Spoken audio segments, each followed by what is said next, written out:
Oh man, can't time to get my favorite drink, Big Soda.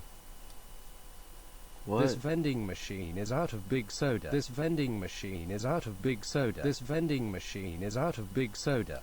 Oh man, I just wanted Big Soda. The global water crisis is a serious issue. While to you it might look like a reduction in delicious big soda, across the world many less developed countries are suffering through large water shortages or contaminations, leaving the people thirsty, ill, and tired looking for another source of water. Even in America, things like droughts can put farmers out of jobs as well as limit the food supply of a town.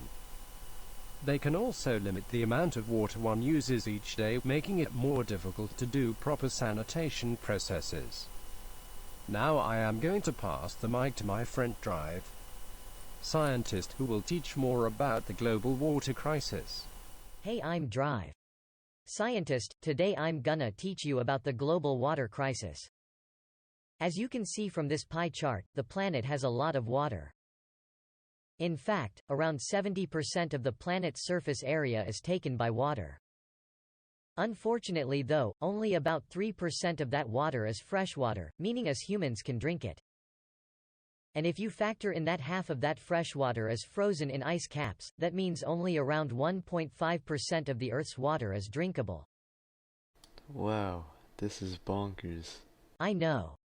And nowadays, water contamination is limiting this already minuscule percentage. There are two types of pollution: point source, and non-point source. Point source is when the source of the pollution is very clear. This can be a factory dumping waste product into a river. Non-point source is when the source is hard to find and may be unintentional.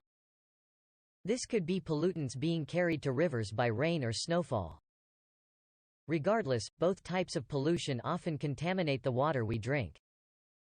While less obvious than in developing countries where rivers can be filled with garbage, Americans sometimes experience water contamination as well. Because government restrictions are outdated and lenient, water systems are often full of contaminants technically below the government regulation, despite many scientists claiming they're unsafe.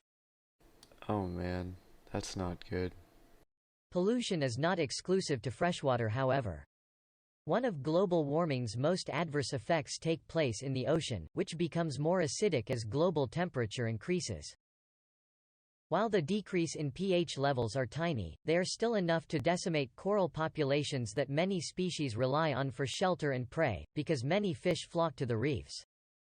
It doesn't end there. Plastic is unfortunately extremely durable. Microplastics are small forms of it that eventually get into the ocean and into the stomachs of unsuspecting sea creatures. These microplastics, or nurdles, can seriously harm a sea creature's digestive system. This problem will most likely not go away in many years because of how tiny the nurdles are and the increasing demand of plastic. No. This is very important because many cultures rely on fish as a source of food, and with species populations diminishing from coral bleaching or microplastics, those cultures' survivals are being threatened. Going back to the water crisis at home, many citizens use much more water than they think, through virtual water. What is virtual water? Virtual water is different from direct water, which is what many people focus on. This includes the water you drink, the water you use to shower or to wash your hands. Virtual water includes the water used to produce the food you eat, or the energy you use. It's more hidden than direct water, but it contributes more to one's daily water usage than direct water. Wow. Currently, there are many devices available to you that can help you save water. If you wanted, you could install a greywater system that filters used water from your shower or laundry machine, so it can be used for lesser things like gardening. There are also many little gadgets that can help save water in showers or faucets. How can we help solve the global water crisis? Because the global water crisis is so large, there is no one way to solve it, it must be solved part by part. To help reduce water contamination in your country, you could mail a letter to your senator about the unsafe regulations of water.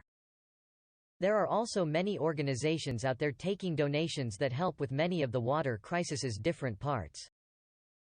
For example, the Water Project helps provide clean water to developing countries in Africa. And a company like Plastic Oceans International supports ways of cleaning the ocean of plastic, as well as trying to limit plastic production in America. One last way to help solving the water crisis is reducing your own water usage. Because most daily water usage comes in the form of virtual water, lifestyle changes could include eating less meat, or using cleaner energy. However, reducing direct usage is also helpful, and can come in the form of not flushing the toilet every time you pee, or installing a greywater system. Thank you. I'm going to help solve the global water crisis now. No problem, sir. Water is one of the most important resources on this planet. It's important we do our best to keep it safe.